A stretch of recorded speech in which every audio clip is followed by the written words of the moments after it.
Meus estimados irmãos e irmãs, muito boa noite. Que a paz do Mestre Jesus, nosso Senhor e Guia, possa estar e permanecer nos corações de cada um de nós. É muito bom ter a companhia de vocês para juntos continuar nosso estudo nessa obra fecunda, cheia de informações, de alertas, de educação aos nossos espíritos, a vida no mundo espiritual. Esta maravilhosa obra que veio à luz da humanidade pelas mãos santificadas de Francisco Cândido Xavier, através do benfeitor André Luiz. Estamos estudando a obra número 6 dessa coleção, chamada de Libertação. E hoje vamos estudar o capítulo 15º, chamado Finalmente o Socorro. E essa obra traz informações tão interessantes a respeito da vivência, da ambiência, das regiões de dor e sofrimento, das regiões das trevas, chamadas regiões infernais, ou regiões intermediárias, da região das sombras, e traz informações muito interessantes, mostrando esse ambiente dantesco de profunda dor, de criaturas com o coração empedernido no mal, residência e vivência das criaturas que cometeram grandes males, e por isso eles estão lá. E vê-se também as criaturas, quanto mais brutalizadas e cruéis, que se aproveitam dos outros, que escravizam os outros, que humilham os outros, que se divertem com o sofrimento alheio. Tudo isso faz parte daquela ambiência, porque são atraídos para esses lugares por sintonia, pelos males que fizeram. Mas em todos os lugares sabemos que há a presença dos emissários de Deus. Afinal de contas, todos nós somos filhos do mesmo Pai, e Ele jamais desampara seus filhos, não importa o que fizeram, o que fizemos. Sempre haverá um emissário de Deus estendendo a mão, de sorte a que possamos nos resgatar das regiões de sofrimento, dos vales de angústia, não é? Dos pântanos de dor. E a estratégia desses emissários de Deus, os emissários da luz, é para se sobrepor, para se criar as condições para o resgate de alguns dos filhos de Deus que se encontram nesses locais, aqueles que estão efetivamente em condições de serem resgatados, e tudo no seu tempo. E vemos a equipe de André Luiz, que é coordenada por Gúbio, esse benfeitor, que, na companhia de André Luiz e Eloy, visam um trabalho de resgate, por isso o nome da obra, Libertação, que visa resgatar uma entidade das trevas, uma entidade profundamente infeliz, chamado Gregório, que é um homem poderoso nessa região das sombras, é um juiz, um sacerdote importante, mas como todos são filhos de Deus, e chega o momento do resgate, esse também é essa grande estratégia de se buscar o resgate dele, mas não só dele. No decorrer da obra, a gente viu que muitas outras criaturas também estão sendo resgatadas, porque são todos filhos de Deus, e dentre esses a figura de Margarida, que está encarnada e sofre uma obsessão cruel por determinação do próprio Gregório, em que, a mando dele, uma equipe de 60 entidades infelizes pratica atos buscando matá-la, enfim. Só fechei um pouquinho o microfone, minha querida amiga. Bom, e aí a gente viu que nesse decurso do trabalho e toda a estratégia dos emissários da luz, visando socorro à Margarida, digamos assim, vários resgates têm sido realizados. A equipe de 60 obsessores dramáticos que molestam, que tentam matar a figura de Margarida, é coordenada por uma figura, um espírito com um certo grau de crueldade, chamado Saldanha. E na escala, digamos assim, de comando, de coordenação, está também, depois de Saldanha, a figura de Leôncio. E a estratégia dos emissários da luz, exatamente através de Gúbio, foi exatamente trabalhar o coração dessas criaturas, e vimos nos capítulos passados o resgate e a ajuda que foi feita a Saldanha e a família dele, que passava problemas graves de muitos anos. E no capítulo passado, no capítulo 14, a família de Leôncio também foi assistida, de sorte que essas duas criaturas, essas duas lideranças, foram sensibilizadas, criando as condições para, finalmente, o resgate, o trabalho de socorro à figura de Margarida. E é isso que nós vamos estudar nesse capítulo. Isso o nome, finalmente, o socorro. Diz assim André Luiz, começando a narrar esse capítulo 15. Entusiasmado com a atuação de nosso instrutor, que é Gúbio, Saldanha, o coordenador do grupo, entregou-se a gesto de humildade, quase ingênua, e tanto ele quanto Leôncio, que era o segundo da hierarquia, como falei, passaram a cooperar ativamente conosco na preparação em benefício da solução que buscávamos. Mas que solução é essa? E que benefício é esse da preparação de benefício da solução? A solução seria exatamente o resgate de Margarida.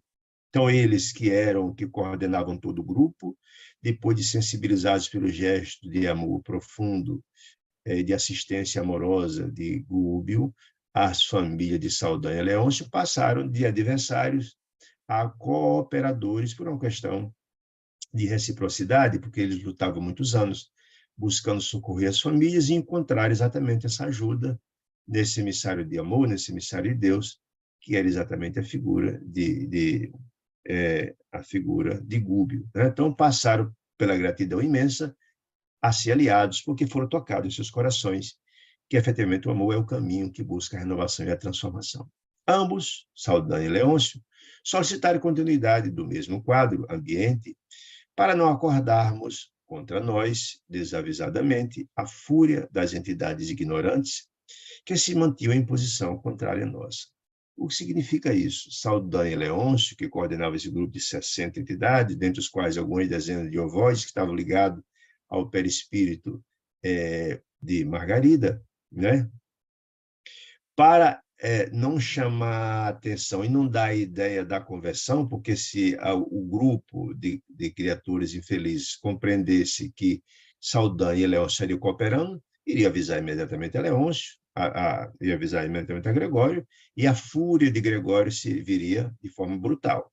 Então, tanto Saldanha quanto Leôncio orientaram Gúbio a continuar como se nada tivesse acontecendo, ou seja, deixar lá ainda a situação, porque não podia se retirar dali de imediato a figura dos ovós, que continuavam a perturbar e a sugar as energias da própria Margarida no processo de vampirização, né? Até que as condições fossem criadas para o socorro, efetivamente, de Margarida, né? Então, essa foi a estratégia que eles solicitaram para evitar que o grupo de criaturas infelizes viessem assaltar ou se contrapor ao trabalho que está sendo realizado. Poderia organizar-se a legião, disse ele, e estragar-nos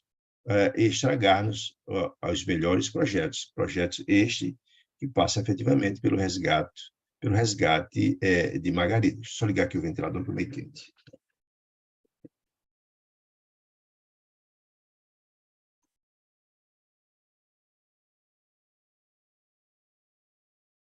E aí eu me lembrei de duas obras para mostrar o poder de fogo, o poder de organização dessas criaturas das sombras, lembrando lá do livro dos Mensageiros, que quando André Luiz vinha de nosso lar em direção à Terra, na companhia da equipe que ele vinha, o Aniceto, etc., eles pernoitaram num grupo de socorro na região também do umbral intermediário, onde muitas criaturas infelizes se encontram lá, brutalizadas, e ele narra um episódio impressionante do ataque das criaturas das sombras, visando resgatar, visando invadir o posto de socorro de Mansão Paz, usando-se de profunda brutalidade, usando de armas grotescas, e eles tinham um poder impressionante, né? E eu lembro, só para ter uma compreensão, para a gente fazer ter uma compreensão do poder também que tem esses grupos das trevas. Portanto, a preocupação de Saldanha e Leôncio era absolutamente pertinente, né? E lembro também do livro de Transição Planetária, que mostra que uma entidade dessa das trevas tentando ser socorridas, através do benfeitor Francisco de Assis, nosso grande espírito, foi trazida a uma instituição espírita para ser doutrinado. E aí as criaturas do séquito dele tentaram invadir a casa espírita com toda a força, com todo o poder, usando toda a brutalidade. Só trouxe essas lembranças para a gente compreender que o poder deles efetivamente é muito forte. Então, disse ele que tanto Saldanha como Leôncio conheciam os processos de auxílio, como aquele que estava sendo feito a Margarida, quais aquele que funcionavam permanentemente informados, quanto o potencial da zona inimiga, no centro do qual poderiam surgir de imediato centenas de adversários em massa contra aquela instituição doméstica menos preparada a resistir um cerco de semelhante raiz. Então, tanto Leôncio quanto Saldanha, olha, nós conhecemos o poder de fogo desse povo, o poder da criatura das trevas, o poder que tem um Gregório, que ao descobrir que os projetos não estão sendo feitos como ele determinou, enviará imediatamente centenas de criaturas, centenas, em massa, com todo o poder, e eles investirão fortemente contra a residência de Margarida. E é muito interessante que a gente, por enquanto, não desperte, ou seja, não passe para a equipe dos obsessores que nós estamos contribuindo com vocês. Pelo contrário, senão as coisas podem piorar muito rapidamente, até que o socorro efetivamente venha acontecer e a gente esteja melhor aparelhado para a defesa de si, né? Então, ouvindo os pareceres, atentei, André Luiz, ouvindo os pareceres tanto de Saldanha quanto de Leôncio, atentei para a situação de Gaspar, sem dissimular, disse André Luiz, minha justificada estranheza. Quem era Gaspar? Gaspar era um daqueles dois hipnotizadores que o tempo todo molestavam, passavam fluidos venenosos para Margarida. Um deles era Leôncio, que já foi, digamos assim, renovado, transformado pela atitude amorosa de Gúbio ao assistir a família dele. Então, esse está tudo bem, como Saldanha também. Mas o outro, Gaspar, não. Gaspar continuava lá. Então, diz André Luiz, Gaspar, o hipnotizador, de presença desagradabilíssima. Por quê? Pelos fluidos menos simpáticos que emitia. Nós sabemos, quanto mais brutalizado é o espírito, os fluidos que deles emanam são mais desagradáveis. Porque dizia Jesus que a gente dá o que tem, a gente tira do bom tesouro, do mau tesouro do nosso coração, o que tem. Então, a criatura, quanto mais brutalizado, quanto mais bestializado, mais infeliz, o coração dele está cheio desses sentimentos infelizes. Então, os fluidos que emanavam dele eram profundamente desagradáveis em função da própria condição de profunda brutalidade que ele dele, do próprio Gaspar, né? E ele disse, olha, e mais uma peculiaridade interessante que André Luiz nos traz. Gaspar parecia ausente, continuava ausente, quer dizer, ele estava presente, mas a mente dele estava distante. E nas conversações, a conversa estava acontecendo, ele não captava nada. No obstante, ele estava o tempo todo, 24 horas, hipnotizando a figura de Margarida, mas ele estava ouvindo a conversa que era dita por Saldanha e por Leôncio, mas não captava nada, diz André Luiz. O próprio olhar de Gaspar, quase vítreo, ou seja, o olho dele nem piscava, era como se fosse um autômato, alguém que não consegue captar o que está acontecendo. Ele estava distante. É como se tivesse uma espécie de um chip e que ele não tinha nem opinião própria, nem discernimento próprio. Ele estava sendo guiado, ele estava sendo comandado. Essa é que é a história, né? Incapaz de fixar-nos, porque não tinha a menor compreensão do que estava acontecendo. As pessoas com um estágio como esse, que são utilizadas pelas criaturas mais infelizes, ele faz o tempo todo com um objetivo único, que é perturbar, maltratar a criatura, que ele está com a missão deles. Eles estão com aquela missão e 24 horas só pensando naquilo, né? Dava a ideia da paralisia da alma. A alma dele não tinha autonomia. Não tem autonomia. Não sabia o que estava acontecendo. Apenas vinha o comando que ele cumpria, de petrificação do pensamento. Ou seja, ele estava ali uma espécie de um autômato. Ele apenas cumpria uma programação, é como se tivesse uma espécie de um chip com a programação. E o tempo todo ele estava ali, então não captava nada que estava acontecendo. Não podendo sofrer, disse André Luiz, curioso como é, por mais tempo, indaguei a Gúbio, o que estava acontecendo? Escuta, por que esse quadro de Gaspar? Que situação é essa? Que ele não entende o que está sendo dito, é como se estivesse ausente. Que significava essa máscara psicológica de magnetizador das sombras? Máscara como se fosse algo que não era próprio dele. Era como se fosse digamos assim, ele estava como se fosse ali com uma máscara, com uma coisa que não era dele. Ele estava ali utilizando-se ele não tinha pensamento próprio, ele não tinha autonomia de resolver absolutamente nada. É como se fosse alguém usando uma máscara que não era dele. Ele não tinha ele não estava digamos, na livre manifestação dele. Ele estava sendo comandado por alguém. Jazia surdo, ou seja, ele não via nada, quase cego, não identificava nada, plenamente insensível, ou seja, ele efetivamente estava sendo utilizado, né? Respondia às mais longas e importantes perguntas através de monossílabos, sim, não, né? De modo vago, e demonstrava insistência, a insistência irredutível, e é a prova de que ele efetivamente estava sendo utilizado, no setor da flagelação da vítima. A única coisa que ele tinha na cabeça era a missão que ele tinha, que era flagelar a Margarida. O resto, ele não tinha autonomia para decidir absolutamente nada. Nada.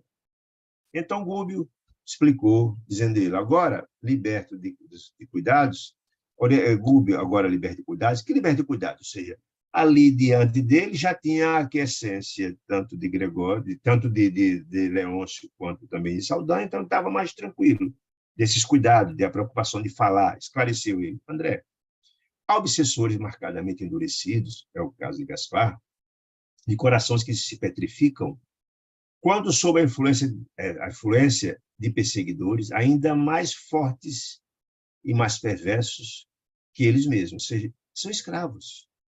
Eles não têm autonomia, eles passam por um processo de hipnose e passam a ser autômatos, eles passam a ser utilizados como mão de obra escrava, para fazer só o que aquelas criaturas que os comandam, que os coordenam, determinam, certo?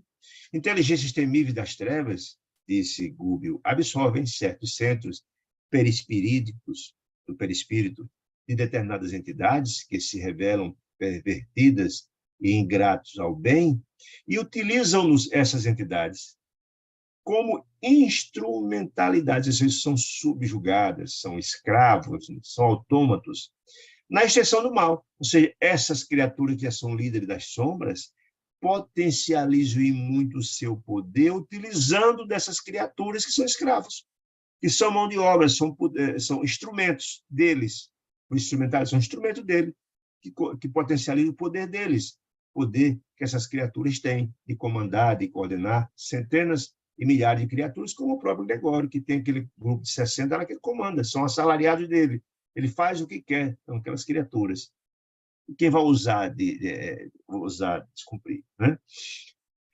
Que elegeram você sementeira da vida, certo? E aí explicou. Gaspar encontra-se nessa situação. Ele é um autômato, né? Hipnotizado, ou seja, ele sofre um processo de hipnose e, na verdade, ele passa a ser comandado por quem o hipnotiza. Nós já vimos, em outras oportunidades, que o hipnotismo é utilizado desde que o mundo é mundo, tanto para o bem quanto para o mal. As viagens, a história das terapia de vida passada, você se hipnotiza e ao regresso essa pessoa a situações que estabeleceram e descobre-se coisas do passado dessa pessoa. Mas também há o processo de hipnotização, onde você manipula aquela criatura a fazer o que você efetivamente deseja.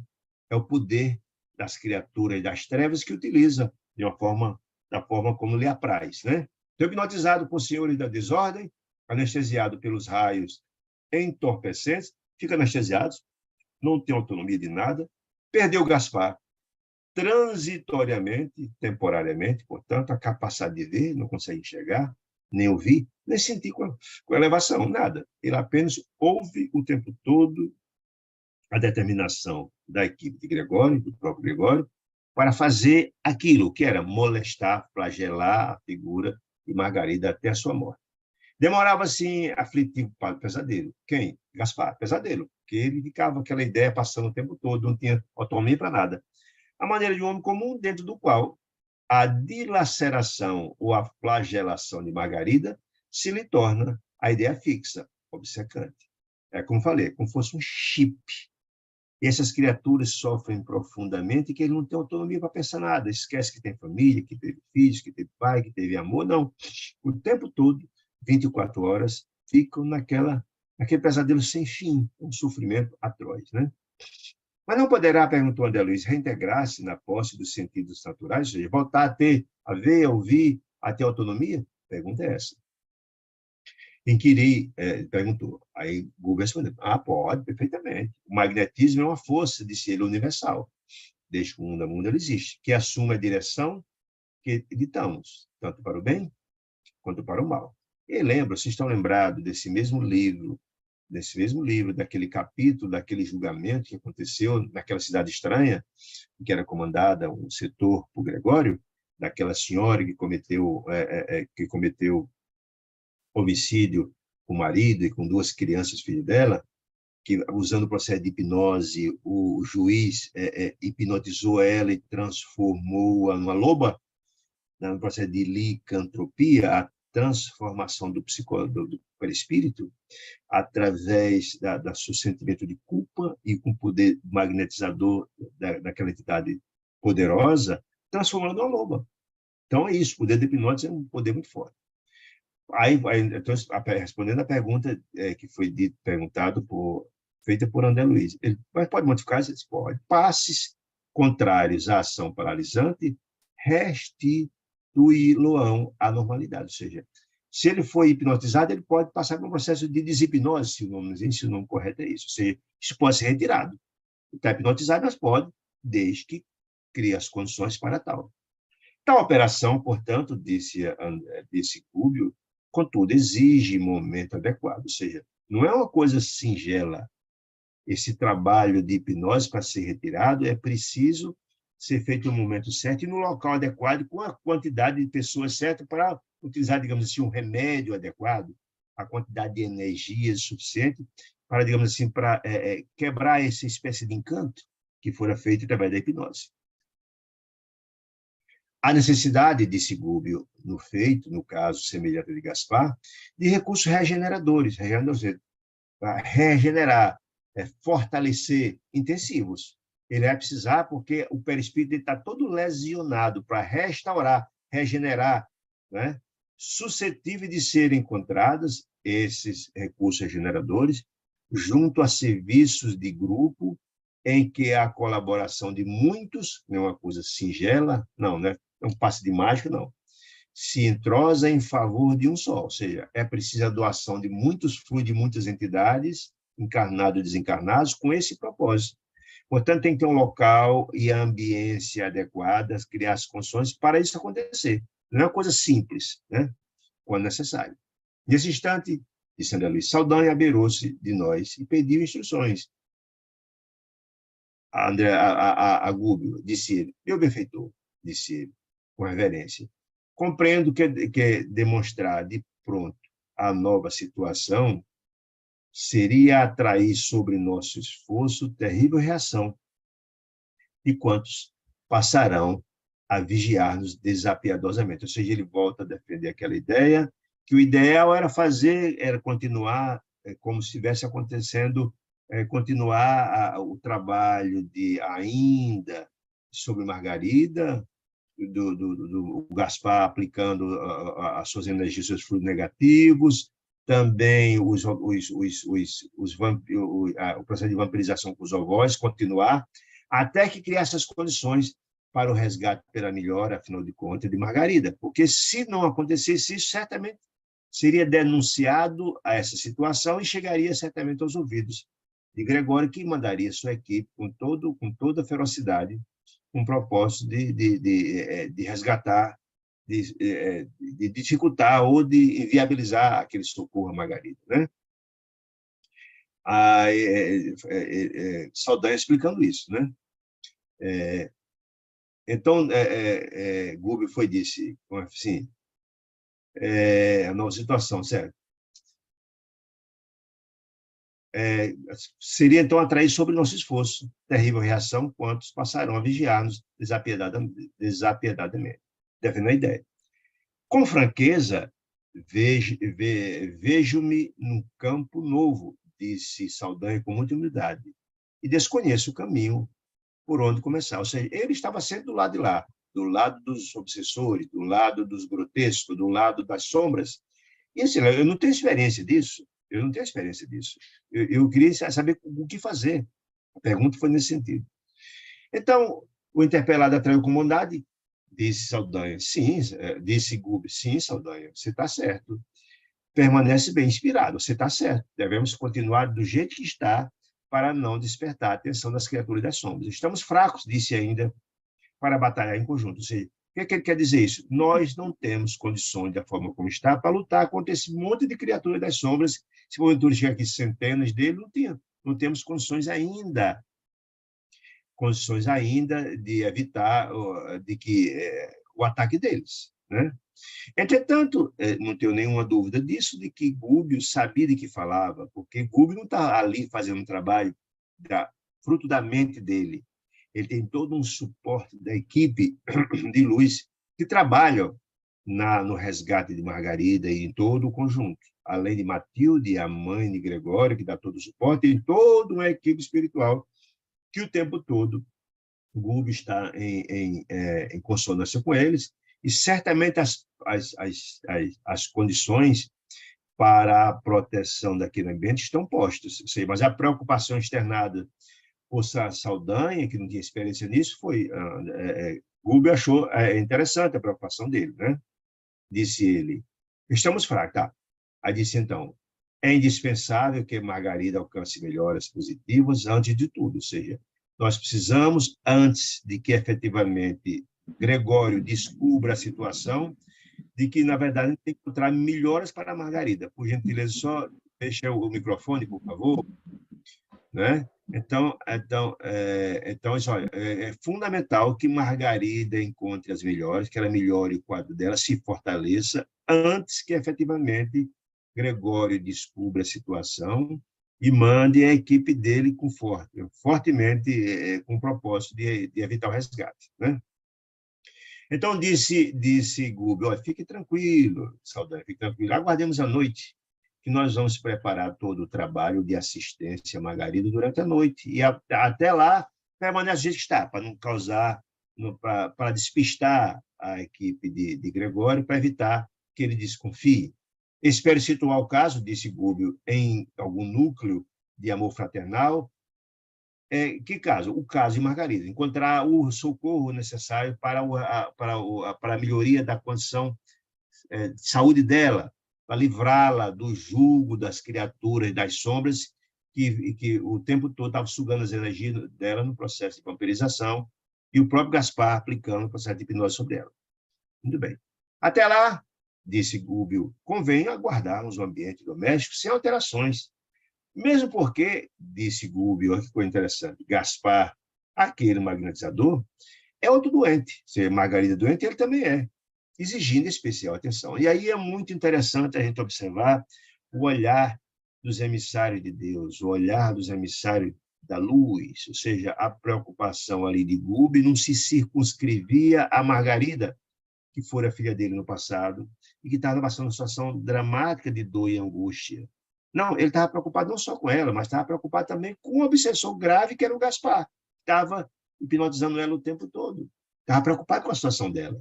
Volto a dizer, os emissários da luz não existe parcialidade. É fazer o bem pelo bem, afinal de contas, eles entendem que todos nós somos filhos do mesmo Pai e, portanto, merecemos, sim, toda a assistência em nome de Deus. Traz o veículo, aí foi explicar o caso de Gaspar. Traz Gaspar o veículo para o espírito enfermo, doente e viciado, reclamando caridoso concurso. Ou seja, o trabalho de hoje à noite não se circunscreverá em retirar o trabalho de violência que está sendo vítima a Margarida, mas também de assistir Gaspar. E nós vamos ver também os ovoides que estão lá 24 horas sugando as energias de vampirização, também serão socorridos, porque são filhos de Deus também. Mas não havia terminado a observação e Gabriel, o esposo de Margarida, beirou-se da cama dela, da esposa, desalentada e abatida. Gúbio, agora senhor da situação, como senhor da situação, que ele, na verdade, agora tinha já o controle, porque já tinha do lado dele Saldanha e tinha também Leôncio, estava tranquilo, aproximou-se do rapaz sem alarde e colocou sobre a sua fronte a destra a mão paternal, mão direita, né? Dominando na região do cérebro as zonas diretas de inspiração. Qual a zona de inspiração, gente? O superconsciente, os lobos frontais, né? A gente já estudou isso lá na ideia dos 3 andares do cérebro triuno, né? Dando curso, naturalmente, à força magnética suscetíveis de inclinar, o problema de assistência, solução favorável. Ou seja, ele estava intuindo, colocou a mão direita no lobo frontal do esposo de Gabriel para sugestioná-lo, para encontrar eles, dar a ele as sugestões adequadas para encontrar a solução que o caso requeria. Reparei que o esposo de Margarida de Sandra Luiz, Gabriel, sob a influência de Gúbio, passou a contemplar a companheira enternecidamente de Sandra Luiz. Tomou-lhe as mãos com sincera ternura e falou: Margarida, dói-me ver-te assim, minha filha, sob o desânimo tão profundo. Pequena pausa pesou entre ambos, contudo, ao cabo de alguns momentos, tornou o marido de olhos iluminados. Com essa iluminação, de olho iluminado, de esperança, a intuição que estava chegando através do lobo frontal, da mente e da mão de Gúbio, as intuições sublimes que estão chegando até ele. Ouve, disse ele. Uma ideia súbita me brotou do pensamento. Ideia que estava sendo plantada, efetivamente, por Gúbio. Desde muitos dias estamos atropelados, disse ele, por remédios violentos e medidas drásticas que não te socorreram, Margarida, com a eficiência precisa. Consentes, porventura, que eu peça em seu favor o concurso de algum amigo interessado em espiritismo cristão? Ou seja, a intuição que fora passada através do lobo frontal dele, de Gabriel, por Gúbio, foi essa sugestão. Procure a instituição espírita, e não aquela cartomante que não resolveu coisa nenhuma do passado, né? Aquela criatura que cobrava para dar as consultas, né? Tocada com aquela onda de abençoado carinho, Margarida, que fluía respectivamente de Gúbio, era de Gúbio, efetivamente, ele não sabia, né? Por intermédio de Gabriel, a doente abriu os olhos, cheia de interesse novo, como quem encontra inesperadas caminho salvador, e concordou. Estou pronta, Gabriel, aceitarei qualquer recurso que consideres, por tua vez, justo e digno. Então, Gabriel, no transporte de esperança, saiu precipitadamente, rapidamente. Quando ficou a ideia foi aceita, sob a inspiração de Gúbio, foi atrás logo dessa instituição espírita. Ele saiu e Gúbio foi atrás dele, para preparar toda a situação. Que nos recomendou, quando o Gúbio saiu, recomendou a André Luiz a permanência ao lado de Saldanha, ou seja, está lá do lado, orientando qualquer contratempo, qualquer dificuldade, para André Luiz poder orientar, né? Em preparativos de serviço para a noite próxima. Ou seja, eles iam ali com o Gabriel procurar a instituição espírita e eles ficassem se preparando, porque, na verdade, haveria o trabalho naquela noite usando o resgate ou o socorro à Margarida. Na intimidade do ex-perseguidor de Sandra Luiz, junto com o Antônio Saldanha, não perde tempo. Davis curioso, como sempre foi, né? Interessado também em pegar apontamentos para esse livro, essa obra, para trazer até nós informações importantes. E tornar uma atividade absolutamente nova para mim, de Sandra Luiz. Ou seja, era uma novidade aquela informação, o resgate, a transformação. Desejava ampliar conhecimentos a respeito daquela situação nova de Sandra Luiz, né? Considerei que um trabalhador incompleto, ele, com humildade que tem dizendo isso, na minha posição, precisa estudar sempre. E aproximando de Saldanha, perguntei: Saldanha, como explicar tamanho temor de nosso lado, atenção, de nosso lado, perante os companheiros retardados? Ou seja, como explicar essa preocupação, toda essa cautela, esse cuidado com as criaturas que, porventura, vêm nos atacar, vindo de Gregório? Como explicar? Perguntei ele. Essa, né? Saldanha fixou em mim um olhar espantoso e observou: meu amigo, conheço suficientemente esse capítulo. Se nos dispusermos a lutar abertamente com essas criaturas das sombras, com essa equipe poderosa das sombras, conservando conosco essa jovem senhora enferma, na situação que ela está, prestes a desencarnar, um padrão físico de menor resistência, uma logo, ou seja, em nossos objetivos de socorro, a ela será questão de alguns minutos. Ou seja, está dizendo ele, a situação é tão dramática dela, que se não tiver um trabalho bastante forte aqui, primeira melhoria de saúde dela, segundo, todo um trabalho digamos assim, de proteção à casa dela, pela entidade da luz, não vai dar errado. Os camaradas vão chegar aqui, vão tomar de assalto e ela vai morrer. Pergunta é essa. A questão é essa. A explicação de Saldanha. Nos ciclos inferiores em que nos encontramos, disse ele, a maldade é força dominante em quase toda parte, contando com intérpretes que nos vigiam através de todos os flancos, e não nos é fácil escapar. O que é que ele está querendo dizer? Nós vivemos num planeta de expiações e provas. Né? A prova é que eles estão ali, a equipe imensa dominando a casa daquela senhora, 60 entidades infelizes.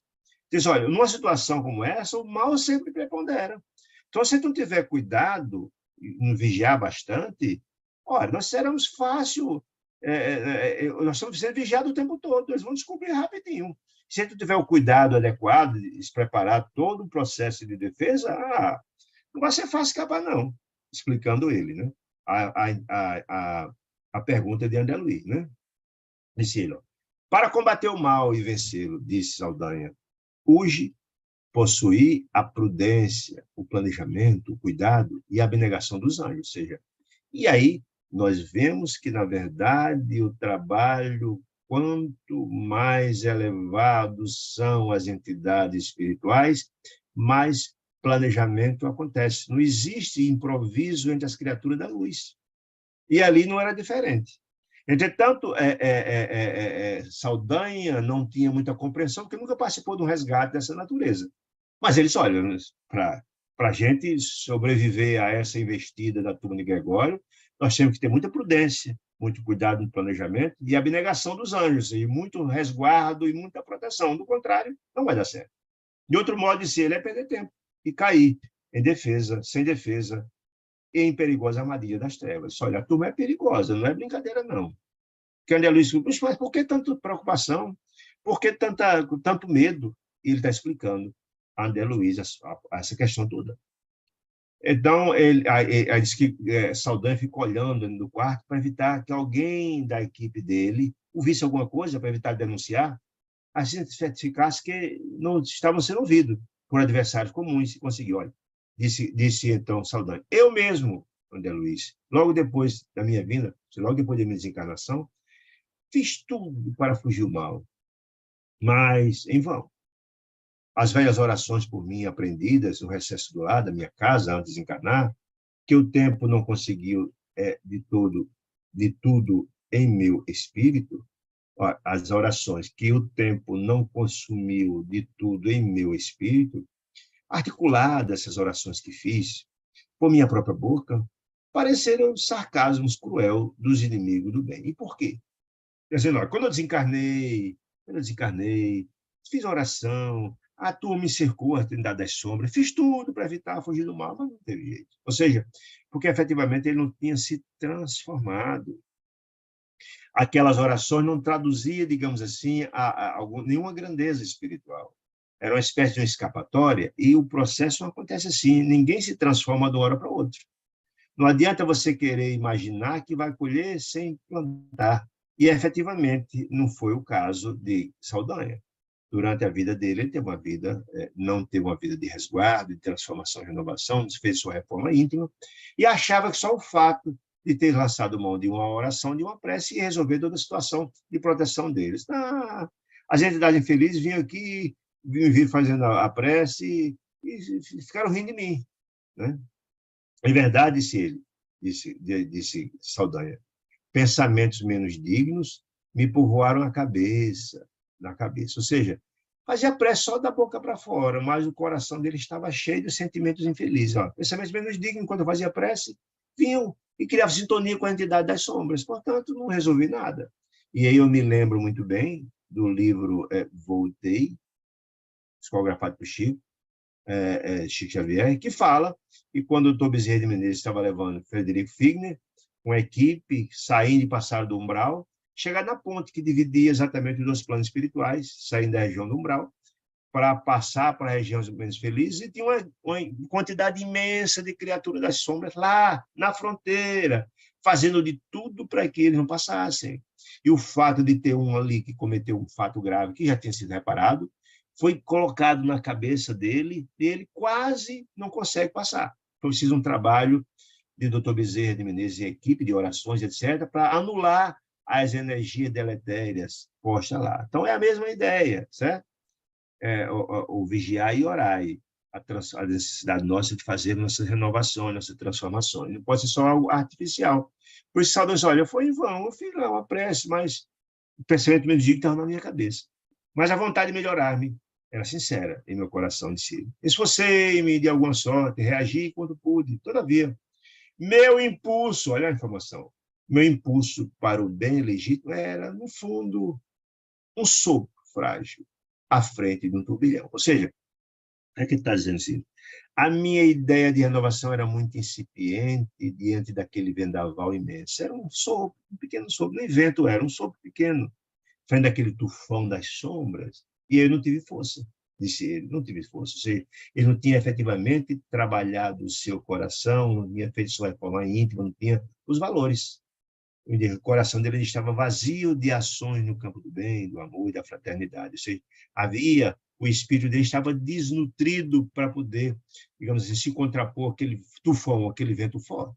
E foi levado de roldão pelo vento forte do tufão. Ao contato dessa gente desencarnada, disse ele, infeliz e vingativa, e ele tinha sintonia com aquelas criaturas, ele tinha, pelo passado dele, né?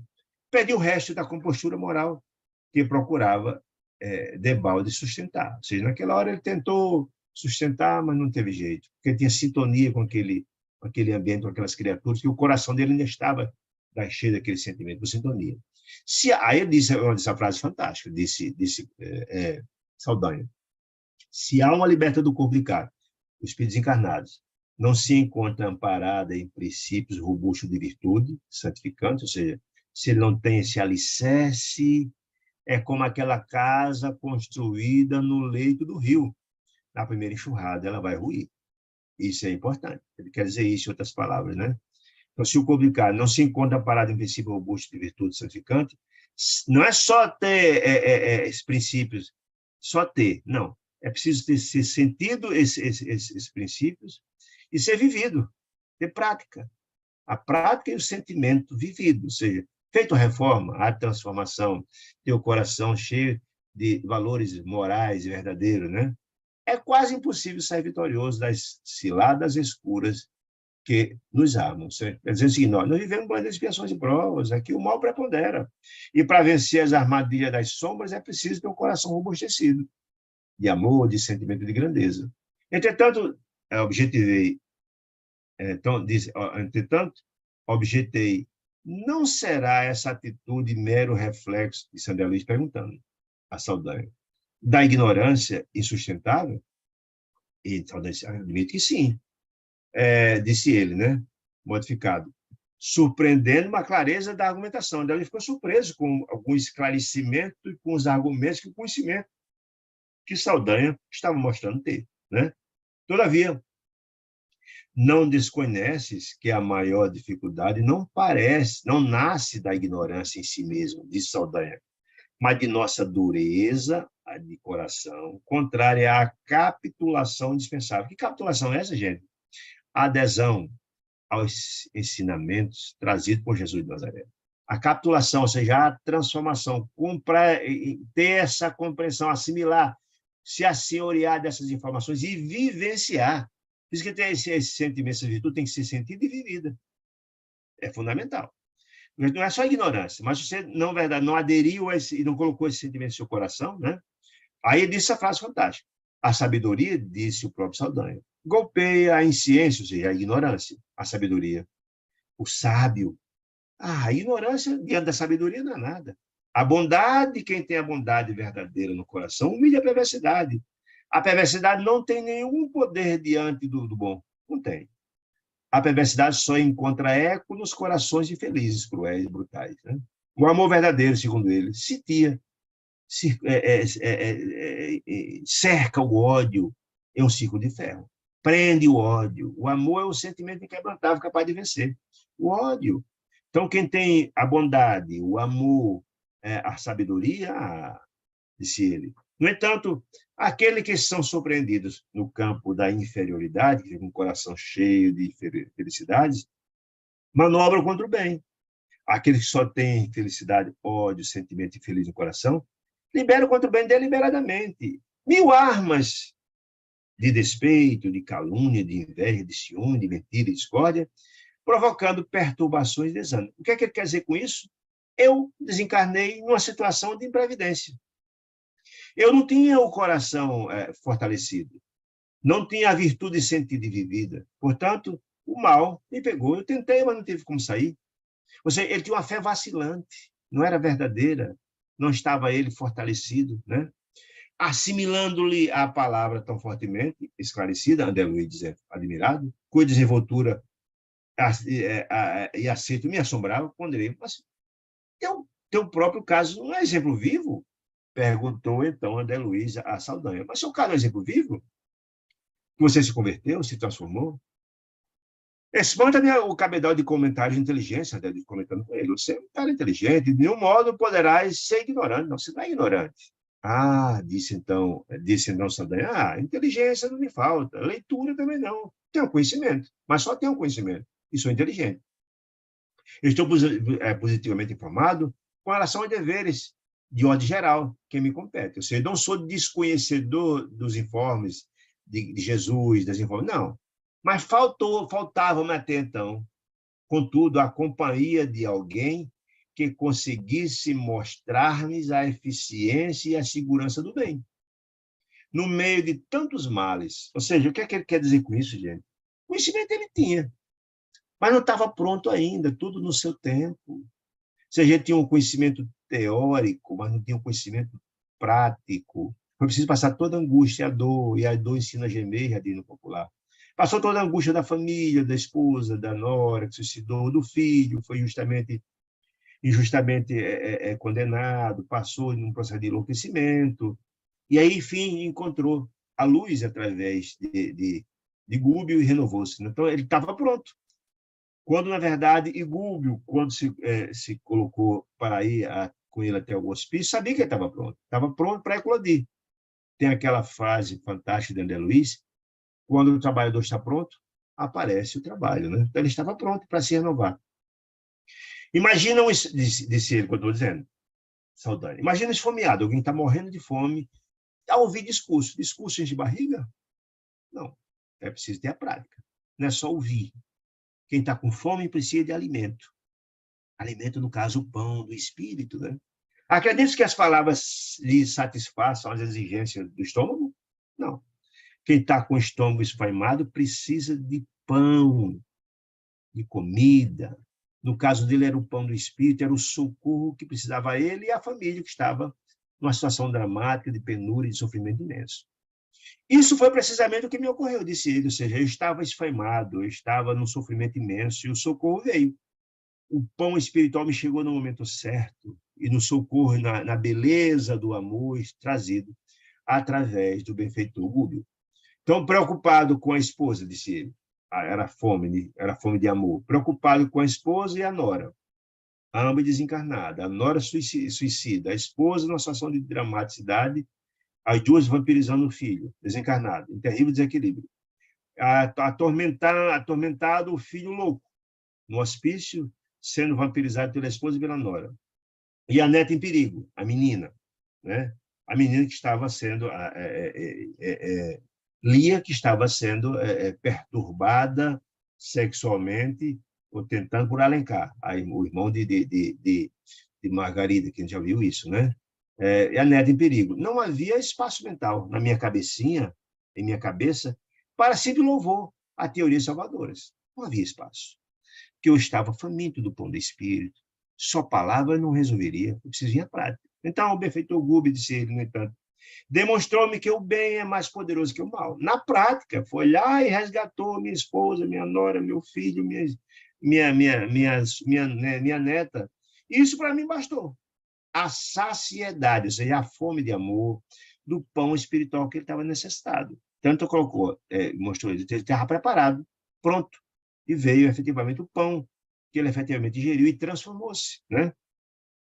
Disse ele, nas dúvidas, o esclarecimento benéfico traduz verdadeira caridade. Nas dúvidas que estava ele naquela fase, naquele limiar, o fazer, o socorro, o amor gratuito, estabelecido, fazer o bem sem importar quem, porque Gúbio não tinha nada com ele, agiu com relação à família com muito amor em nome de Deus, né? Então, reparou em derredor, sim, aí ele explicando isso. Então, esse esclarecimento foi fundamental. Aí mostrou a ele desconfiado, conversando com ele, olhando ao redor se tem alguém, ouvindo, porque ele podia denunciar a situação dele, já que está transformado. Porém, Sei, porém, disse ele, de experiência própria, que quem são os revoltados em cuja equipe trabalhei até ontem. Ou seja, eu conheço muito bem o poder dessa gente, disse ele, porque eu era um deles até ontem, disse ele. Portanto, eu conheço o perigo, sei perfeitamente do que se trata. Francamente, disse ele, não sei ainda de mim. O que será de mim quando eles descobrirem? Não sei o que será de mim, disse ele, receoso, né? Perseguir-me-ão sem trégua, disse Saldanha. Perseguir-me, sem dúvida. Quando Gregório descobrir, vem para quebrar em cima da gente. Se puderem, conduzir-me-ão ao vale de miséria e penúrias. Se puderem, porque eu sei que agora estou sob a chancela e a guarda das criaturas do bem, disse ele. Noto, contudo, que transformação, disse Saldanha, salutar, me possui agora o espírito ser. Não há retroação. Quem chega, quem é tocado pela luz, não retroage. Ele sentiu a docilidade do amor em seu coração. Sentiu a beleza do amor que resgatou sua família. Foi tocado. Nada muda. Ele disse, fui transformado. Que transformação salutar possui agora meu espírito. Eu não sou a mesma criatura de ontem. Eu sou renovado. Estou na minha luta de renovação, disse ele. Convenci-me de que o bem pode vencer o mal. E espero que o nosso instrutor, Gúbio, não me abandone, disse ele, conversando com André Luiz. Ainda que eu sofra, disse ele, e a ele acompanharei por lealdade. A ele acompanharei por solidariedade, a ele acompanharei por gratidão, por tudo que ele fez por mim e minha família. Não pretendo regressar ao repugnante caminho do percorrido, que eu sei o que é que as sombras trazem, eu sei o sofrimento das sombras, eu sei o que é que eles acarretam, que não renovam ninguém. Só o bem é capaz de vencer, disse ele. Pode vencer o mal, né? Leôncio, que era o outro, que era o subcoordenador do grupo, que nos fitava atencioso, porque também fora beneficiado com a assistência amorosa de Gúbio, salvando seu filho Ângelo, também a esposa Avelina, da situação do Felício, de Felício, aquele enfermeiro que tentava matar o filho, etc., etc., que nos fitava atencioso, registrando a conversação, asseverou, falou também. Eu também, Saldanha, não mais posso servir as fileiras da vingança. Não. Cansei dessa vida, estou farto. Hipotequei aos dois, André Luiz, Saldanha e Leôncio, fique tranquilo. Nossa simpatia, e prometi, André Luiz, em nome de Gúbio, que ele não faltaria acolhimento no plano superior. Fiquem tranquilo, o bem feito de vocês, a transformação de vocês, será muito bem, vocês serão protegidos, fiquem tranquilos. Não as entidades da luz, que vocês agora estão colaborando com elas, lhes acolherão. Fiquem tranquilos, nada de mal acontecerá com vocês. Sorriam satisfeitos. Ou seja, com a promessa de André Luiz, eles ficaram felizes, tranquilos, com a certeza de que efetivamente seriam acolhidos pelas entidades da luz. Quando Gúbio retornou ao compartimento, lembra que Gúbio tinha saído na companhia de Gabriel, buscando a ajuda de uma instituição para levar Margarida, retornou ao compartimento da enferma, Margarida, notificando, dizendo que o problema fora resolvido. Que problema? Encontrar efetivamente um local onde Margarida seria levada para finalmente se libertar do jugo das entidades das sombras. Margarida e o esposo permaneceriam na noite próxima, compareceriam a uma reunião familiar, importante setor de socorro mediúnico, e uma instituição espírita serem efetivamente tratados, ao contrário daquele camarada que cobrava dar pareceres mediúnicos, né? A doente, no caso, Margarida, encarnada, e Gaspar, os dois eram doentes, o hipnotizador traumatizado, receberiam recursos eficientes. Ou seja, a preocupação, volto a dizer, não era só com Margarida, mas também com aquele Verdugo que 24 horas estava hipnotizando a pobre, traumatizando Margarida, e ia ser assistida, porque também é filho de Deus, né? Com ansiedade, aguardamos o anoitecer. Ou seja, toda a providência fora tomada, com a intuição de Gúbio sobre Gaspar, sobre o marido de Margarida, que buscou localizar a instituição, que Gúbio também foi preparar todo o terreno, né? Muito bem. De quando em quando, Gúbio colocava a destra, a mão direita, sobre a fronte da enferma, de Margarida, como acentuar a resistência geral, ou seja, aplicando fluidos benéficos, fortalecendo o organismo dela, que, volto a dizer, ela ainda continuava sob o influxo das entidades ovoidais, sugando, vampirizando, e também com o trabalho que era feito por Gaspar, 24 horas de hipnotização dela. Muito bem. Por volta das 20 horas, 8 da noite, um automóvel recebia o casal, Gabriel e Margarida, que eles eram acompanhados por nós. Por quem? André Luiz, Eloy, Gúbio e Saldanha, que também foi com Leôncio. E pelo grande número de ovoides ainda ligados à cabeça da enferma, sob o processo de imantação, ou seja, a retirada dos ovoides não é uma coisa singela, não. Eles continuavam ligados. As várias dezenas de ovoides são ligados a imantado pelo espírito dela, próxima região da cabeça. Saldanha tivera o cuidado de despistar todos os companheiros perturbadores que intentavam seguir-nos, se ofereceram para ir, como foram lá para a igreja, todos eles seguiram a equipe, mas queriam também ir. Mas aí, com a autoridade que Saldanha tinha, na qualidade de coordenador de todo o grupo, tranquilizou, não, vocês não precisam ir, com palavras amigas, afirmando que, aliás, que com muita razão, que o assunto, se preocupe, o assunto está bem encaminhado, vocês não precisam ir, pode ficar aqui tranquilo que a gente vai. Vou mais Leôncio, mais Gúbio, que a turma achava ainda, tinha a impressão que Gúbio, Eloy e André Luiz eram também, fazia parte da equipe do obsessor, né? Alcançando confortadora vivenda, casa bonita, foram admiravelmente recebidos pelo grupo, a equipe foi recebida. O senhor Silva, dono da casa, acolheu o Gabriel, o marido e a esposa, e Margarida, com inequívocas demonstrações de carinho. E Sidônio, o diretor espiritual dos trabalhos que se realizariam, estendeu nos braços fraternais. Agora você vê a diferença, gente. Está lembrado de quando eles foram, aquele médium, aquela criatura, aquele cartomante, que quando chegou lá tinha um monte de criaturas perturbadas, um monte de entidades infelizes, porque ele cobrava a consulta, e foi logo preocupação logo em acertar os honorários dele. E, na verdade, quem dirigia a equipe espiritual era aquele anão, tá lembrado? É quem fazia um negócio que também foi prometido por Saldanha benefício para negar o diagnóstico correto. Olha a diferença aqui. A diferença total. Sidônio, o diretor espiritual, acolheu de braços fraternais a equipe. Quem? André Luiz, Gregório, André Luiz, Gúbio e Eloy. O próprio Saldanha e também Leôncio. E o dono da casa, os encarnados, o senhor Silvio e a família, e a casa espiritual na casa dele, recebeu com todo carinho e amor, né? A diferença é imensa. Lá dentro, 4 cavalheiros da casa, 4 cavalheiros e 3 senhoras encarnados, os componentes habituais do mundo doméstico, os trabalhadores da casa, que, ao que fomos informados, passaram a trocar ideias com os visitantes. Que visitantes? Margarida e Gabriel.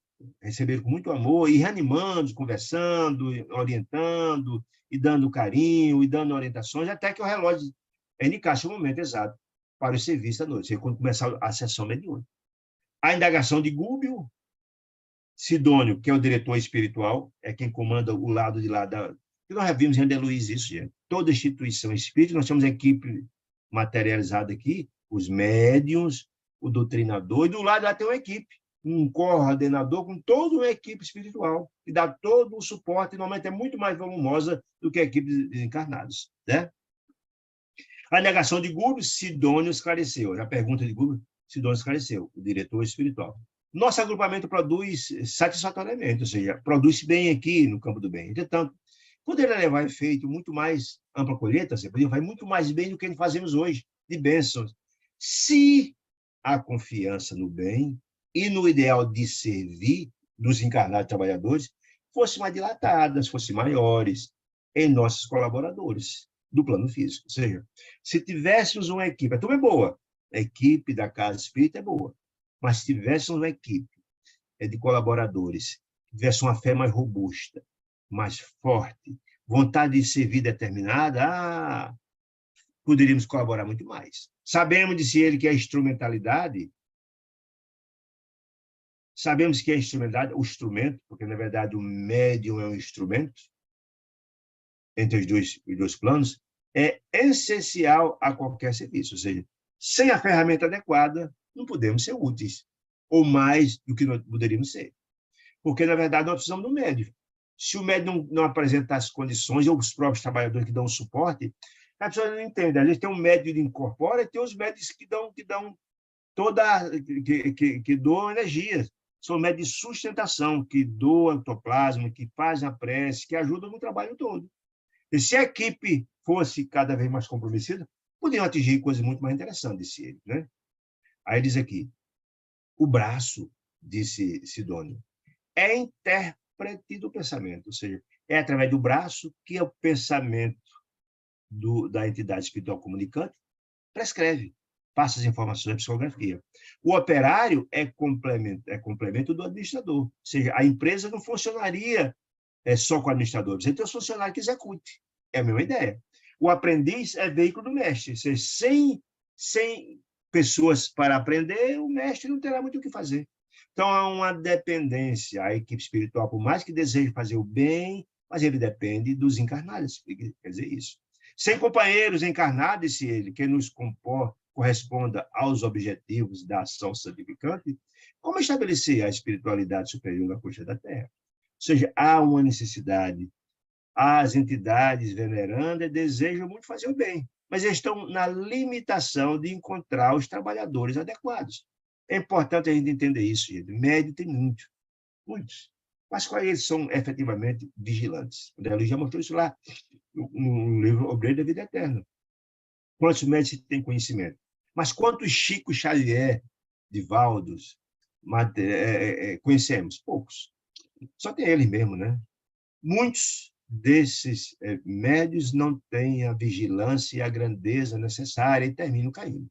É isso que quer dizer. Efetivamente, encontramos irmãos dispostos ao concurso fraternal, disse Sidônio. Embora forçoso a dizer, a maioria espera essas criaturas. A mediunidade é espetacular, ou seja, esperam espetáculos, esperam ser portador de mediunidade fantástica, não propõe servir, a fim de cooperar conosco, ou seja, estão sempre esperando algo fantástico, não se colocam simplesmente a serviço do bem, né? Não procuram saber que somos médios, todos somos médios, todos nós somos, de alguma forma, boa ou má, em nossas faculdades afetivas. O que quer dizer com isso? Médios todos nós somos, porque nós recebemos o tempo todo a sintonia das entidades. Do bem estivemos sintonizados com eles, do mal estivemos sintonizados com ele. A mediunidade é uma porta aberta, tanto para o bem quanto para o mal. Certo? Mas nós somos médios. Se tiver no coração o desejo de fazer o bem, já está bom demais. E coloque essa vontade a serviço do bem. Isso é que interessa, está explicando isso. A maioria não aceita a necessidade do serviço, que nos aconselham a buscar. Que nos aconselha a buscar desenvolvimento substancial na autoiluminação. Eles não aceitam, as sugestões são fortes. Estude, se renove, faça reforma íntima, tenha a renúncia, tenha amor, tenha vigilância, né? Através do serviço de nossos semelhantes. E tocam a exigir dons medianímicos. Alguém que acha que todo médium tem que ser espetacular, que materialize, que psicografe, e não é esse o objetivo. Nem todo mundo, a missão é essa. E tocam a exigir dos benfeitores esses dons. Quais se fossem dádivas esses dons mediúnicos, fossem dádivas milagrosas a serem transmitidas do benfeitor espiritual para eles, graciosamente àqueles que se lhes candidatam aos benefícios, por intermédio da antiga varinha de condão. Não é isso. Na verdade, a evolução mediúnica, as qualidades, as características da mediunidade precisam ser trabalhadas, ser renovada. É mérito.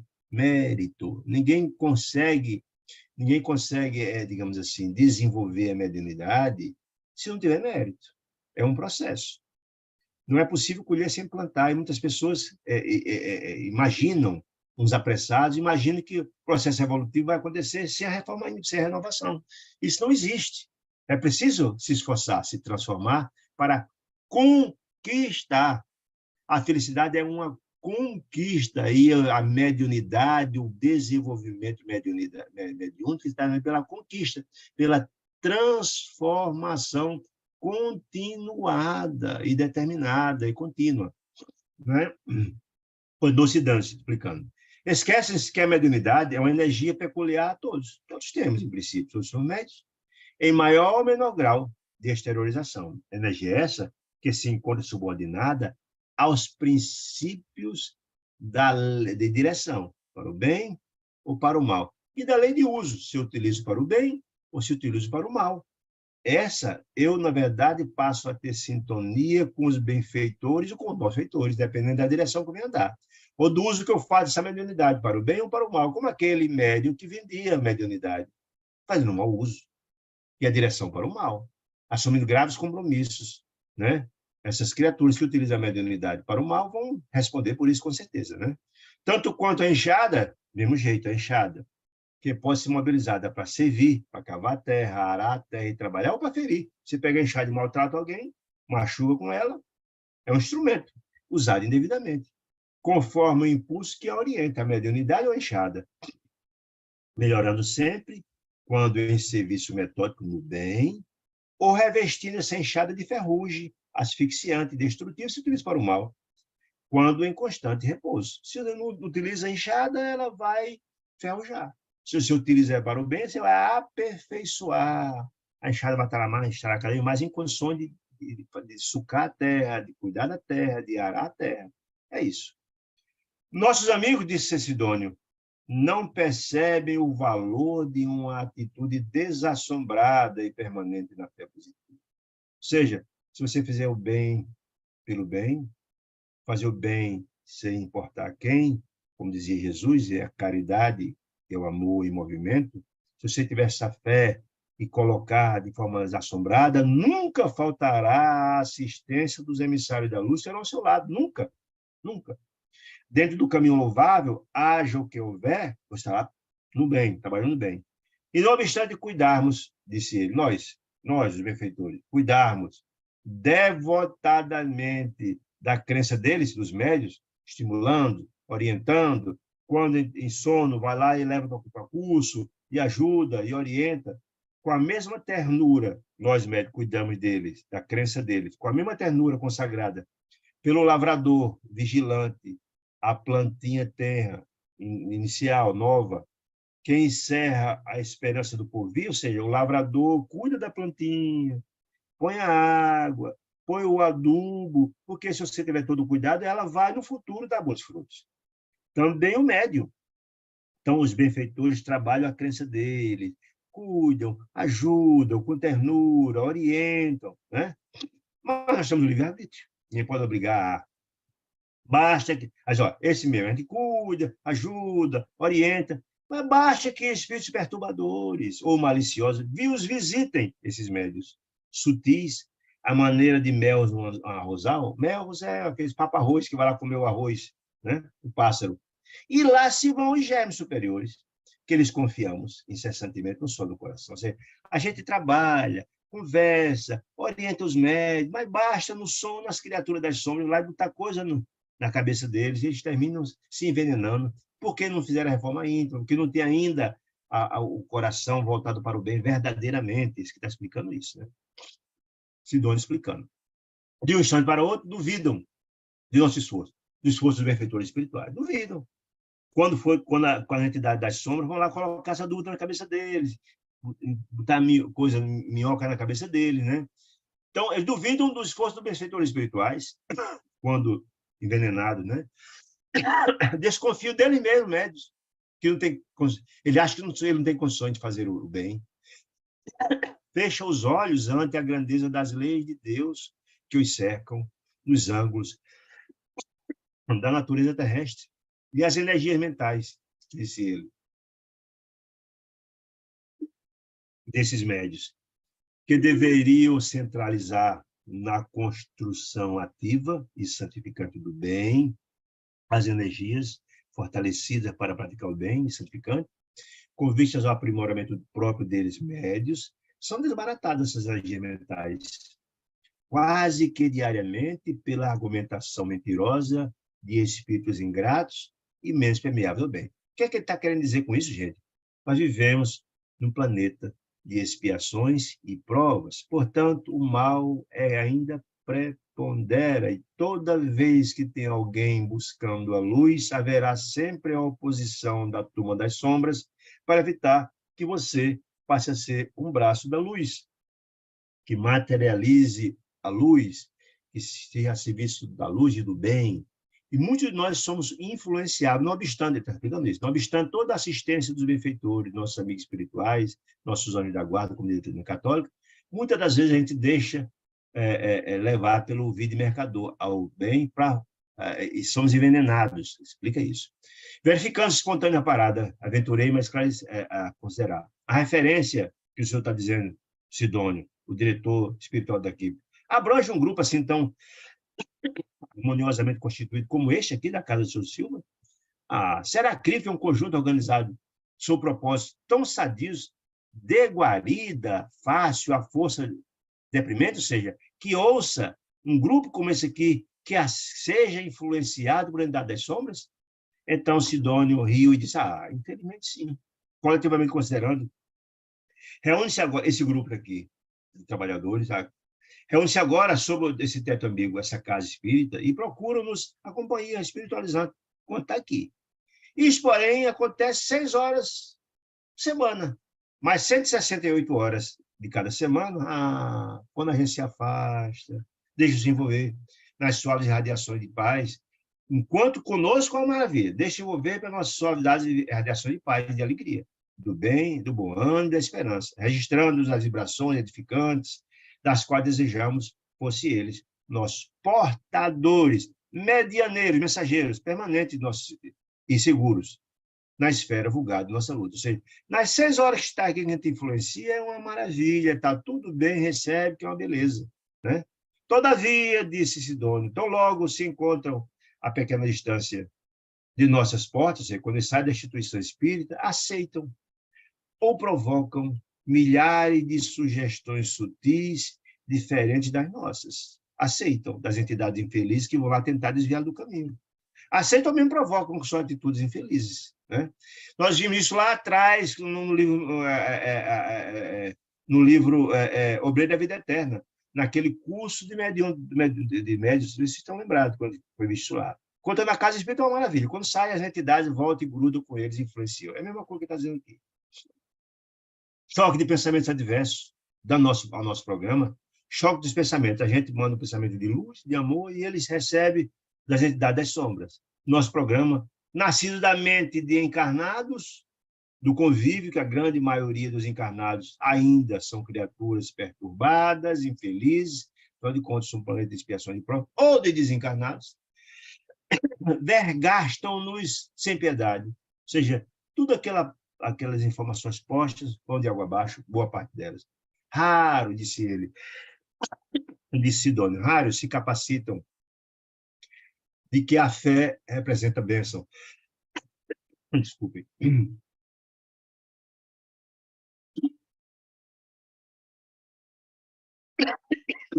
Raros se capacitam de que a fé representa bênção suscetível de ser aumentada indefinidamente a fé aumentada, e foge ao serviço que a conservação, a consolação e o crescimento desse dom nos oferecem a todos. Ou seja, são raros. Por isso que eu fiz isso há pouco tempo. Quantos médios trabalhando nas instituições de espírito, mas quando eles conseguem atingir a grandeza de um Chico, de um Divaldo? Pouquíssimo, né? Além disso, quando isso, aquele irmão revela disposições mais avançadas, e essa informação é importante para todos nós, quando isso, aquele irmão revela disposições mais avançadas para servir a bem de todos, em favor do império da luz, quando estão abrindo o coração, se renovando, costuma ser imediatamente visitado. Por quem? Nas horas de sono físico, na hora do sonho, por entidades renitentes da prática do mal, interessada na extensão do domínio das sombras, que lhes desintegram convicções e propósitos nascentes com insinuações menos dignas, quando o espírito do trabalhador não está convenientemente apoiado no desejo robusto de progredir. Vocês são os adversários da luz. Infelizmente, desculpa.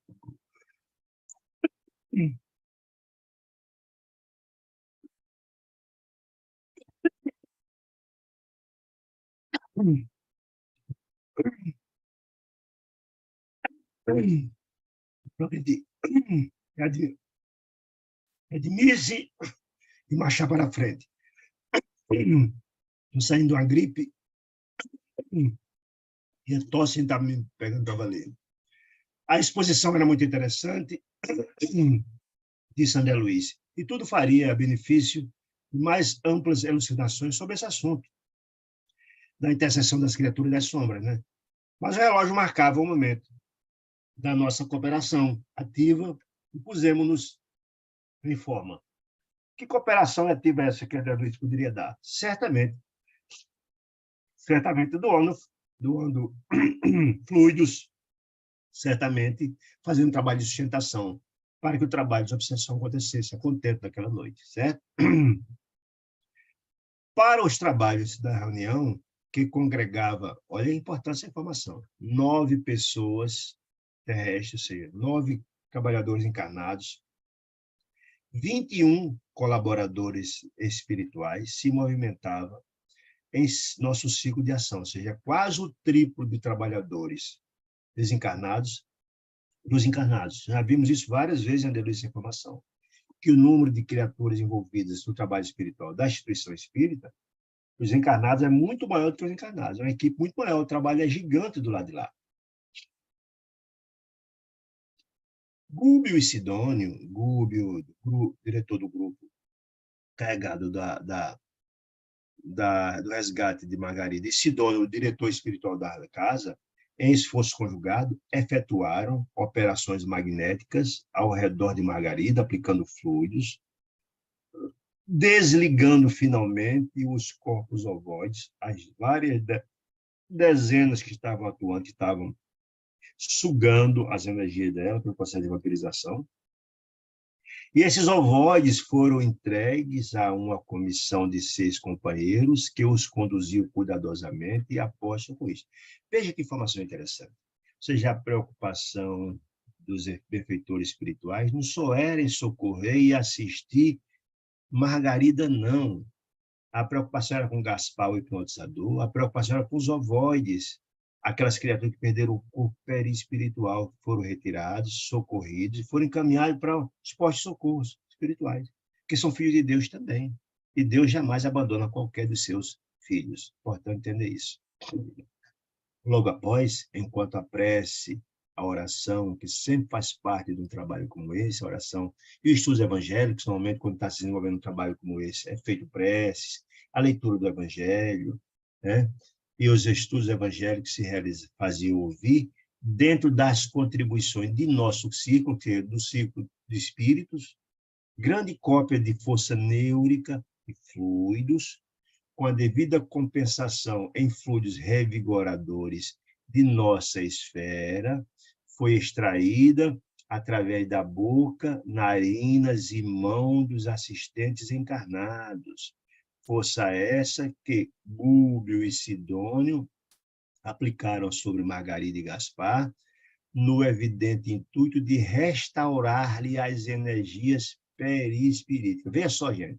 Então, está dizendo o seguinte, quando começou o trabalho, foi feito todo um trabalho, foi retirado os ovoides, foi aplicado um monte de energias, tanto foram doadas pelos espíritos, do lado de lá, da equipe, da equipe espiritual, como também pelos médiuns, aqueles que estavam lá na sala, aqueles trabalhadores todos, tanto pelo médium, mas também com os outros que doavam fluidos, e esses fluidos combinados, dos fluidos espirituais de 2 níveis, espiritual e encarnados e espirituais, esses fluidos conjugados, foram utilizados por Sidônio e também por Gúbio, em benefício de Margarida, que estava profundamente debilitada pelo processo de vampirização continuado, de sofrimento imenso, mas também em Gaspar. Quem é Gaspar? Aquele vampirizador que estava sob o domínio das trevas, que era uma espécie de autômato, como eu falei há pouco.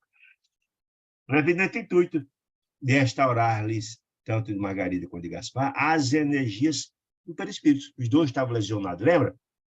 Gaspar, lesionado do perispírito, que estava lá sob o autômato, sob o domínio das entidades da sombra. E Margarida, profundamente debilitada em função do processo que vem sofrendo tanto tempo. A jovem senhora passou a demonstrar abençoados sinais de alívio das dores, das angústias, e refeita, e Gaspar, de impassível vítreo dominado, que se achava, pôs-se a gemer, como se houvesse acordado de um intenso e longo pesadelo, que efetivamente o era. Ele estava ali dominado pela criatura da sombra, por um processo de hipnose, vivendo aquele pesadelo 24 horas. E acordou, foi cortado, foi quebrado essa espécie de encanto, esse processo de hipnose, foi quebrado ali, né? A essa altura, Gúbio preparou Dona Isaura, que era médium, senhora daquele santuário doméstico, a esposa do dono da casa, de seu Silva, e médium do culto familiar, adestrando-lhe as faculdades de incorporação, isso é importante demais entender, por intermédio de passe magnético sobre a laringe, sobre a saída da laringe, e em particular sobre o sistema nervoso. Ou seja, porque as pessoas não entendem. Isso foi dito lá no Obreiro da Vida Eterna. Para o médio da passividade, a incorporação, é feito todo um trabalho pelo equipe espiritual do lado de lá. Então, está dizendo, adestrando as faculdades do preparador de aula, adestrando a capacidade de incorporação, né? Dando passe magnético da laringe e todo o sistema nervoso. Criando as condições para o trabalho da incorporação acontecer. Quando a hora do amor cristão aos desencarnados começou a funcionar, amor cristão desencarnado, gente, isso é um ato de profundo amor, de assistência às criaturas profundamente felizes que precisam incorporar para receber os fluidos vitais, para se beneficiar. Era o caso de Gaspar, profundamente necessitado. Funcionar. Os orientadores, quem? Sidônio e Gúbio, trouxeram Gaspar, o espírito, à organização medianímica, a fim de que pudesse ele recolher os benefícios ao contato dos companheiros materializados, encarnados, na esfera física, na experiência física. Que ele havia fornecido energias vitalizantes. Quais? Aqueles fluidos vitalizantes que foram importantes, foram incorporados junto com os fluidos espirituais, tal como acontece às flores. Olha que bacana a figura de linguagem. Então, acontece às flores, que sustentam sem perceber o trabalho salutar das abelhas operosas. O trabalho das abelhas precisa das flores. O trabalho de polinização, do mesmo jeito também. Esse trabalho, o espírito de necessidade precisa receber as energias, que é a espécie desse pólen divino, os fluidos, para renovar-se e transformar-se. Reparei que os sentidos insensíveis do sensível perseguidor, de Gaspar, ganharam inesperada percepção. Lembra que ele não via, não falava nem nada? Passou a ver, a ouvir, o tato e o olfato foram nele subitamente acordados e intensificados. Foi quebrado aquele processo de hipnose que ele estava vivendo. Parecia um sonâmbulo despertando daquele pesadelo imenso. À medida que se lhe casavam as forças, as energias da médium, Dona Isaura, mais se acentuavam os fenômenos de reavivamento sensorial, ou seja, o espírito dele, profundamente debilitado, passava a usufruir das energias do corpo físico de Dona Isaura e a se beneficiar disso. Apossamos provisoriamente dos recursos orgânicos do corpo físico dela, de Dona Isaura, em sensível processo de enxertia psíquica. É muito interessante. O hipnotizador gritou e chorou, lamentosamente. Como é essa enxertia psíquica, gente? Ora, o espírito perturbado ocupa o corpo que era de outra pessoa e recebe as energias daquele corpo físico, as energias vitais que ele não tem, e passou a se beneficiar das energias do corpo de Dona Isaura. Então, é enxertia. O que é enxertia? Como é que é feito o processo de enxertia? Você pega uma árvore inicial e pega um tronquinho, um galho da árvore adulta, eles fazem um processo de enxertia, de juntar um no outro. E aquela árvore pequena começa a receber as energias da árvore grande. E ela frutifica no menor espaço de tempo possível. Que é enxertia psíquica. Interessante. Misturou blasfêmias e lágrimas, palavras comovedoras e palavras de menos dignas, entre a penitência e a rebeldia. O sofrimento imenso dele, das angústias de todo esse tempo, sendo hipnotizado naquele sofrimento imenso, daquele pesadelo imenso, mas rebeldia, porque ele era um espírito rebelde ainda, infeliz, né? Escutando agora com aguçada sensibilidade, conversou detidamente com o doutrinador. Nós sabemos que numa sala mediúnica tem o médium incorpora a entidade feliz e tem um doutrinador, alguém que vai conversar com aquela criatura, falar dos valores do evangelho, mostrar a ele, convidar para se renovar, para se transformar. É isso que acontece. O senhor Silva, marido da médium, fez sentir a necessidade de renovação, a doutrinação espiritual, em edificante lição, que nos tocara as fibras mais íntimas, e depois de 60 minutos, 1 hora, exaustivo embate emocional, conversando, explicando, tá? Gaspar foi conduzido por 2 servidores de nossa equipe ao lugar que lhe correspondia, isto é, a posição de demente com retorno gradativo à razão. Ou seja, ele fora socorrido, recebeu as energias, 1 hora o doutrinador conversou com ele, explicando a importância da renovação, da transformação, e quando ele estava, quando aceitou tudo isso, foi levado para uma equipe para ser internada num hospital espiritual para começar o tratamento da renovação dele. Margarida estava, enfim, aliviada, livre. Livre de quê? Livre daquele processo de obsessão de 60 entidades que obsidiavam e sugavam suas energias 24 horas, graças a Deus. Em pranto, chorando, emocionada, pediu ao esposo, a Gabriel, agradecesse de viva voz as dádivas recebidas, as bênçãos daquela noite gloriosa. Gúbio, porém, vendo Saldanha espantadiço com aquilo, com todo aquilo que tinha passado, ele não conhecia como era aquele processo todo, obtemperou. O triunfo essencial ainda não veio, meu amigo. Margarida recebeu amparo imediato para a situação dela. Livrou-se das perturbações e das energias que eram se retiradas o tempo todo. Mas precisamos agora socorrer-lhe a casa. Por que socorrer-lhe a casa? Porque certamente as criaturas das trevas, as criaturas das sombras, os enviados de Gregório virão para socorrer, proteger a casa, né? Até que ela mesma incorpore a própria individualidade, em caráter definitivo, os benefícios aqui recolhidos. Ela começou o processo agora de renovação e transformação, mas ela está bastante debilitada. É um processo, ela precisa ter apoio para evitar de que sofrer de novo, sofrer o ataque feroz das criaturas das sombras. Sorriu bondosamente e acrescentou: para que uma planta, disse Gúbio, seja efetivamente preciosa, dê os frutos adequados, etc., etc., não basta que esteja bela e perfumada na estufa protetora. Então, lá na estufa, tudo bem. É necessário receber auxílio, adubo, água, cuidado, carinho, evitar que o mato chegue e sufoque externo, consolidando a resistência própria, de modo a produzir utilidades e bem comum, frutos, etc., etc. E passando a entender-se com Sidônio, o diretor espiritual daquela casa, aceitou a colaboração por 10 dias consecutivos de 12 companheiros espirituais incorporados ao agrupamento destinado a reforçar as atividades defensivas da casa de Gabriel, para evitar que a turma das sombras saqueasse aquele ambiente. De vez que, segundo Saldanha e Leôncio, os 2 ex-verdugos, no dia seguinte, em diante, teríamos guerra aberta com os assalariados de Gregório, que viriam, naturalmente, sobre nós, temíveis e insistentes. Veja, meus amigos queridos, quantas informações importantíssimas para a gente entender como funciona esse universo do processo de libertação, da beleza do trabalho dos emissários de Deus, né, que assiste a todos, indistintamente, né, que sempre está a socorrer, mesmo os que cometeram crimes mais graves, porque são, afinal de contas, todos filhos de Deus. Se alguma dúvida existir, estamos aqui para os tirar se puder. Se não, quero agradecer demais a companhia generosa e amorosa de vocês, desejar uma semana de muita paz e muita luz a todos. Fique com Deus. Boa noite.